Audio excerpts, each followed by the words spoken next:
Hello there. Welcome to Tech Trends with me, Olayemi Oshidende. On the program this week, we continue to show you how Finland is using tech to shape a healthier and safer future. Also on the program, GITEX Africa 2025 holds in Marrakesh, Morocco, focuses on innovation and digital inclusion. And then later, cybersecurity specialist Uche Onyekpe will be talking about the widening cyber talent gap and what it will take to close it. But as always, this is the program that takes you into the world of tech, innovation, and creativity all through an African lens. Do stay with us.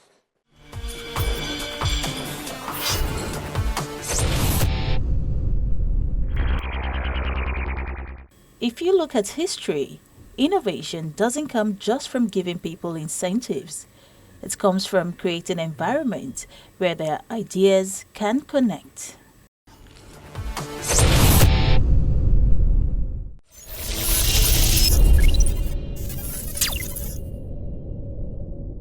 In Finland, healthcare and cybersecurity may seem like worlds apart, but both are driven by the same principle: prevention through innovation. From tackling obesity with digital coaching tools at the Helsinki University Hospital to preserving the past at the Museum of Malware Art, where cyber attacks are displayed not as code but as cautionary tales. The country is leveraging technology not just to treat or defend, but to get ahead of society's biggest challenges.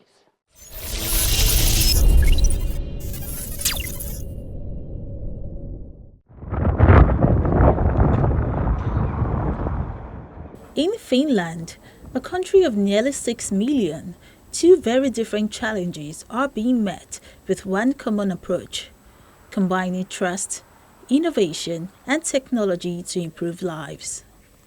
Pictures like this. The country is facing a growing health crisis: obesity.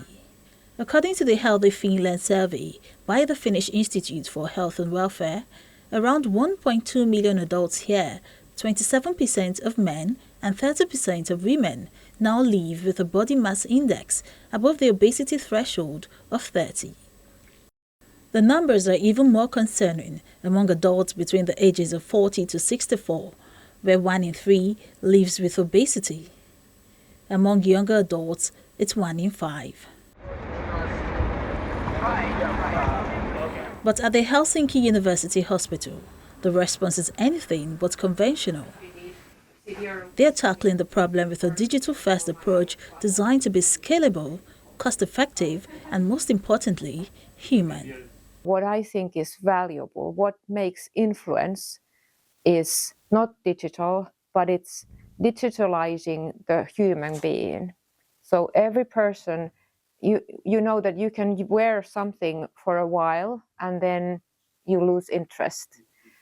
So that's with all digital things. I think that's one of our challenges.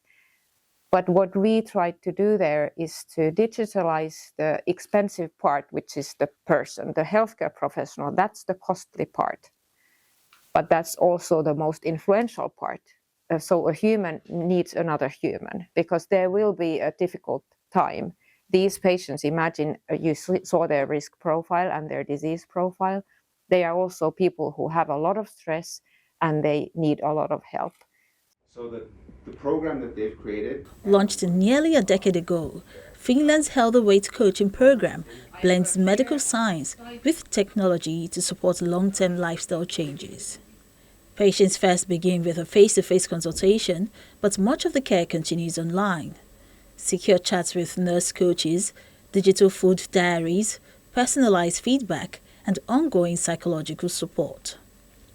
We do realize that still their individualization is a key issue, and one thing is the cost of our nurse, the coach. It still costs us, and it's still manual work. You have the report back from the patient, she writing that, okay, this and this and this now happened to me during this week, and I have these and these questions in my mind. So it's still a lot of work to go through 40 people's reports and then look at their, how are they doing, what's their weight loss, and what's their whatever is going on. And in a digital world, trust is everything, especially when sensitive health data is involved. The EU has a challenge right now in terms of utilizing these new tools and at the same time not making sure that we don't over-regulate. That's a really key challenge. Security is really important, and GDPR regulations, as you're aware, was Europe's step into that. There is a new AI law that's in effect, and that actually is part of how we're looking at these new tools. So there are risk assessments that we do together with the coaches as well as with the IT team, and there are ways of using those tools in the in the healthcare setting. And so following those rules and regulations is the way to do it. The program doesn't claim to have all the answers, but it offers a glimpse of what care can look like when it is smart, digital, and deeply human. Most of the Just a scroll away from healthcare innovation, another Finnish initiative is confronting a different kind of epidemic. And it's really nice to have you here. We are here now in Obesity in Helsinki. This is the Museum of Malware Art. It's not your average gallery. It's a curated archive of the cyber world's darkest moments, where each exhibit is a real digital attack. From ransomware to viruses, each piece tells a story. Who launched it, what it did, and why it still matters today. Here we have Click for Love, and it's a piece of art inspired by a love letter or I love you virus that was spanning around the year 2000. It was affecting 50 million computers in 8 days. It's only 8 days. It was it was coming from your friend on email as an attachment. Here's a love letter from me to you. And of course you wanted to click it open. And then it affected your computer and sent itself out on everybody on your address book. In this work, we have 817 mice, which is sort of representing when you receive the email and you click it. So the artists Hugo Lindell and Kasper Hilden, they wanted to sort of use the mice as a symbol for it. They've been using a 3D model to see how long the strings need to be and how to make it perfect heart shape. But it's really sort of wanting you to click it. It is more than digital archaeology. It brings to light our increasing digital dependence and the vulnerabilities we often ignore. We have currently 30 different MS-DOS and Windows viruses from 1987 until this year. And you can see how they have developed. In the beginning, they were like really funny pranks, mainly by the students, and they were graphically fun. Whereas nowadays, it is more money-inspired, and there's a big business behind it. And here you can have, just that you're chasing the files on your screen and trying to catch them. Whereas nowadays, you hardly see anything. It's just, something happened on your computer and you can't access it anymore. So it's really sort of showing how the business has evolved from 80s until this day. And this is actually the first virus found in Finland in 1990, and it was found by our colleagues in this company. Brain was created by Pakistani brothers, and we have made a documentary as well when Mikko Hyppönen was going after them or sort of looking for them and asking them questions. He found them in Pakistan, the brothers who are behind the brain, and asking what did they think, and they actually didn't know that it was spread in Finland as well. This is the actual disk that brought the virus to Finland. And while the museum looks back, one Finnish company is focusing on the future, working to prevent such stories from repeating. By nation states. For over 3 decades, WithSecure has been on the digital front lines, helping businesses defend against cyber threats. Societies become fully digital, infrastructure is digital, public administration is digital, warfare is digital, defense is digital. So the more we turn to these technologies, the more our societies become digitalized, the more there is a need of making sure that these systems are secure, that are used properly, and they don't cause harm to others. There we go. I got a Trojan. There's a little description. Whether it's health or cybersecurity, Finland is showing how tech, when used with care and purpose, can serve the human good. The Museum of Malware Art and WithSecure may seem worlds apart, just as obesity and cybercrime do. but they are tied by a common message. To protect the future, we must learn from the past. Because in the digital age, every file has a story and every click has a consequence. It's going on the screen there as well. A little documentary, it's online. You can find it on YouTube as well. In Marrakesh, Morocco, the host city for GITEX Africa 2025, Africa's biggest tech and startup showcase, the energy is electric. From fintech to AI, health tech to agri-tech and even edtech, the future is on full display across the 24 halls. With over 800 startups, exhibitors and delegations from more than 140 countries, this tech event is a global melting pot of ideas, ambition and collaborations.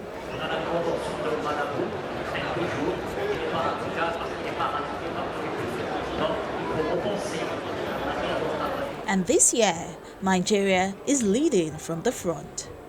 Here at the Nigeria Pavilion, it's a zone packed with some of the country's brightest minds, entrepreneurs, innovators and government partners, all championing tech solutions built for Africa by Africans.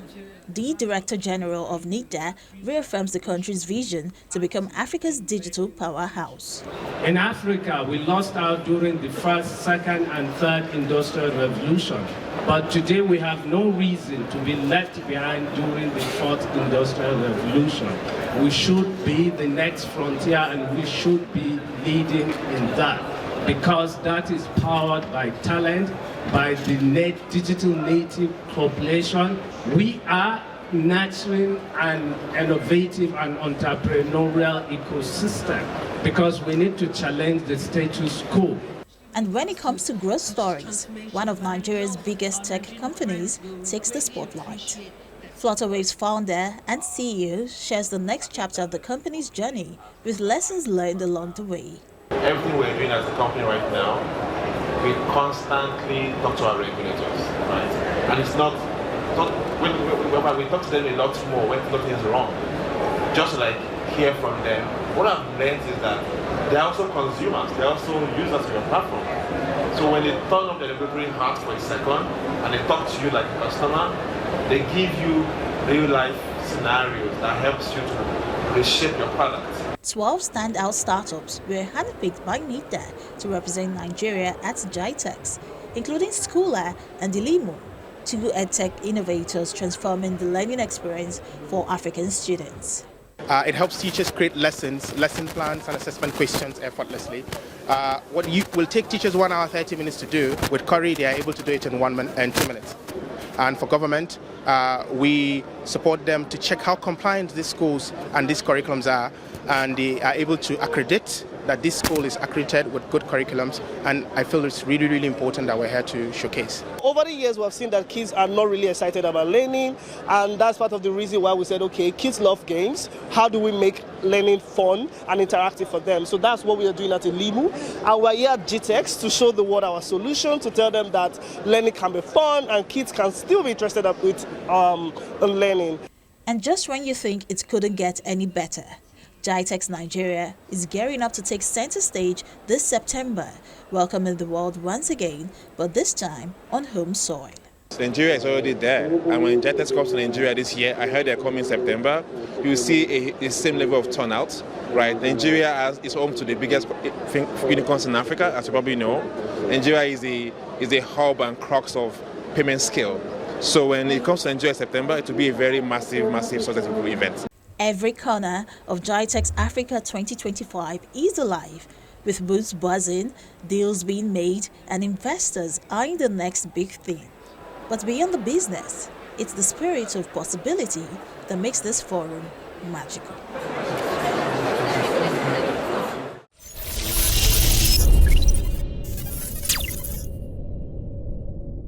The World Economic Forum estimates that the global cybersecurity workforce is short by over 4 million professionals.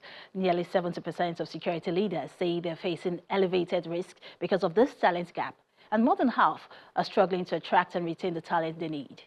At the same time, cyber threats are not just increasing in number, they're becoming far more sophisticated as bad actors continue to evolve in the tactics. So on this week's show, we'll be unpacking why this gap keeps widening and what will take to close it with cybersecurity specialist Uche Onyekpe.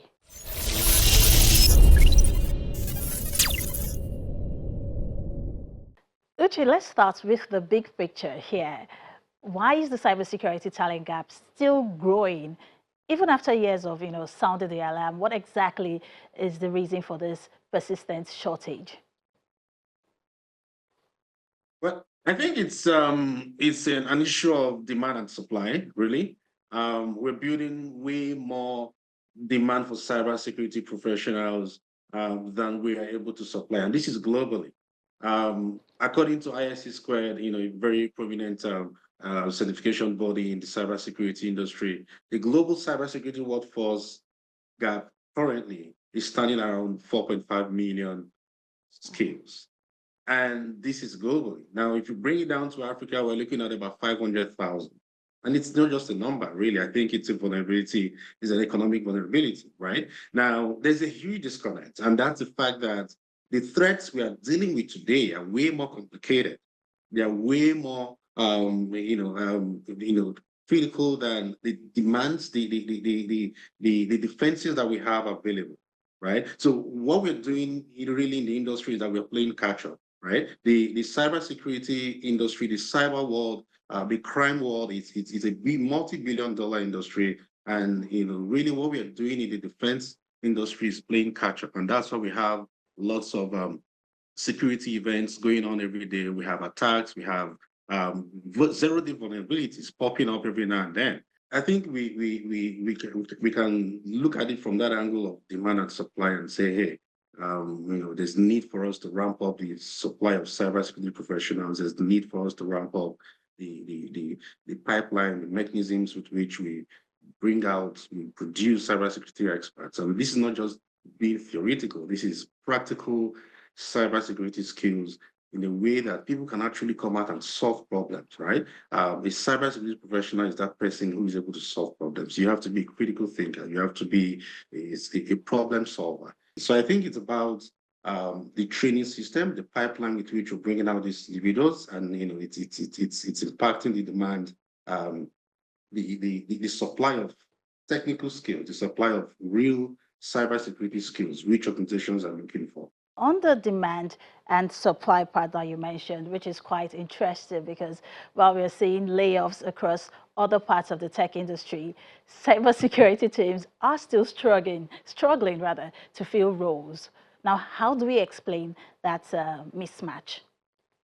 That's because organizations are beginning to understand exactly what they need, right? There's a lot of unrealistic job expectations. So you see an organization, for instance, rolling out a job description that they want an entry-level cybersecurity person, and you're asking for 5 years experience.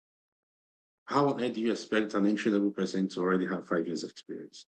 You're asking for certifications, as far as CISSP. Now, these are manager level certifications. So when organizations on their own are coming up with some of these unrealistic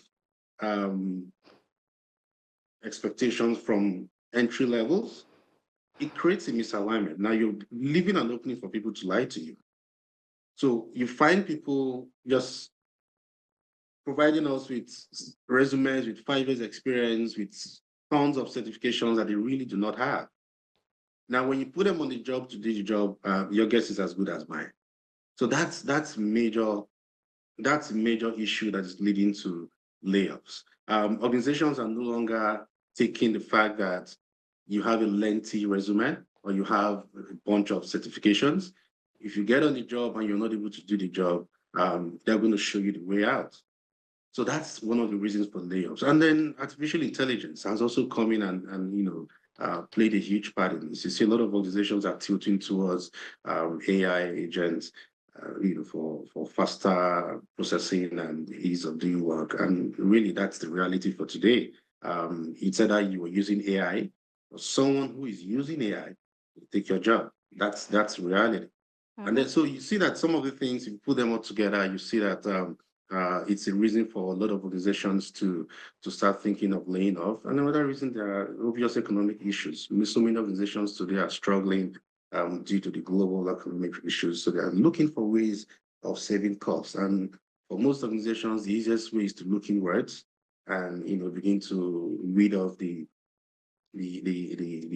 wrong hires and ensure that they have the right set of people to do the work. Well, Uche, talking about certifications, which is, often key to breaking into certain fields, and of course that also applies to the cybersecurity field as well. For young professionals and those trying to switch careers, there's the issue of these certifications being affordable and also time consuming for them. What can be done to make these qualifications much more accessible for those set of people? Yeah, so talking about certifications, personally, I see certifications as just an icing on the cake. I always say that certifications are not really true tests of knowledge. It just goes to a large extent, it just helps to, cosmetically design your resume and makes it, I will use the word, it brings your foot closer to the door, right? So when a hiring manager or recruiter is looking at the resume, and of course, a lot of them have to pass it through an ATS system, which automatically wheels off the resumes that do not have the keywords that they're asking, that they're looking for. Now, that's really where certification would help you, right? It just helps you go through the crowd and gives you the opportunity to be heard. But really, is it the true test of knowledge? Frankly, it's not. You have a lot of people joining organizations with a bunch of certifications that they have, and yet they do nothing with it, because certifications don't really put you in a practical environment. Most of the time, it's just, these are subjective questions. So really, you're not learning any skill from these certifications. And then these certifications are very expensive, like you just mentioned. And then how do you expect someone who is barely able to afford 3 square meters to be able to come up with $700, $500, even as much as $1,000 in some cases for a certification? So I think one of the things that we can do is to provide scholarships, right? Schools, government, NGOs, private organizations can roll out scholarship programs, of course, for qualified candidates. There has to be a qualification process for you to be able to get those scholarships. And then, sponsorships as well from these organizations would also help. We're able to reduce that dependency on certifications as a criteria for hiring people. It's going to go a long way to helping ensure that there's no pressure on anyone to do certifications, but we are shifting the pressure to being able to do the job itself, learn the practical skills you need for the job. Now, while we're on the topic of accessibility, right, we also need to talk about inclusion.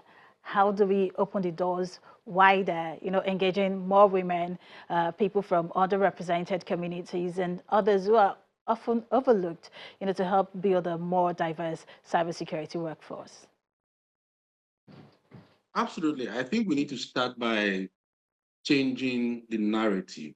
There's a lot of myths out there about how cybersecurity is only for those people with technical backgrounds, how it is too complex, it's too difficult, it's too masculine, it's only for people with computer science degrees. And I'll tell you the truth. I, for one, I had an experience way back in 2007, 2006. Despite having multiple certifications, I tried to get into the IT department of the bank at that time, right? But I was refused because I did not have a degree in computer science. That was the only reason I was given by my HR. So, I think it's something that we need to look at from the perspective of, policy reforms, because we need people to be able to get into jobs after learning these skills. But a situation where there is that embargo on joining an IT industry, especially I'm talking about Africa. In other parts of the world, some of these things are no longer applicable, right? There's no anyone can get any job as long as you can provide proof that you have the skill that they're looking for. But we still have these issues of degrees and certificates in Africa, which we have to deal with. So I think we need to start working on that narrative, and we need to start talking to people directly. We need to come up with awareness programs from the grassroots, really. And I'm talking about going all the way down to secondary schools to begin to sensitize them, provide some, security awareness education to them so that they begin to see cybersecurity as a profession that they would look forward to. They begin to understand what is involved in cybersecurity from a very early age. And this also applies to so many every other tech skill.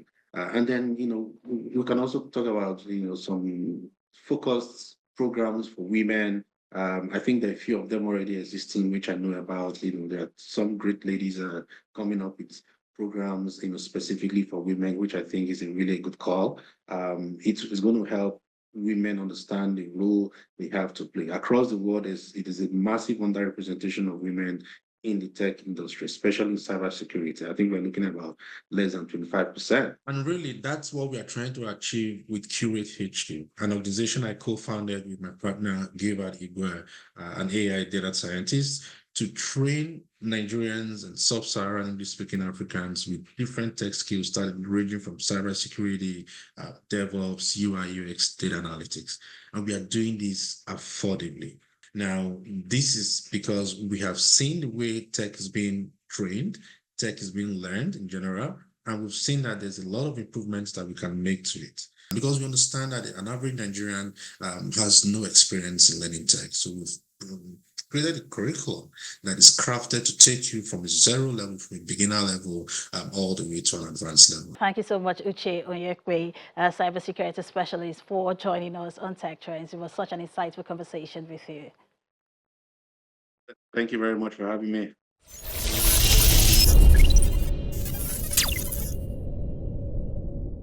And here's where we draw the curtain on the program this week. Thank you for watching. Remember, you can relive this and past editions of the program on the channel's TV YouTube page, and I encourage you to watch, share, and like your favorite episodes. As always, I leave you with this. Technology is not just about the future, it's about the here and now, and Africans are innovating to create impactful solutions for the continent. For Tech Trends, I'm Olayemi Oshidende. I'll see you next time.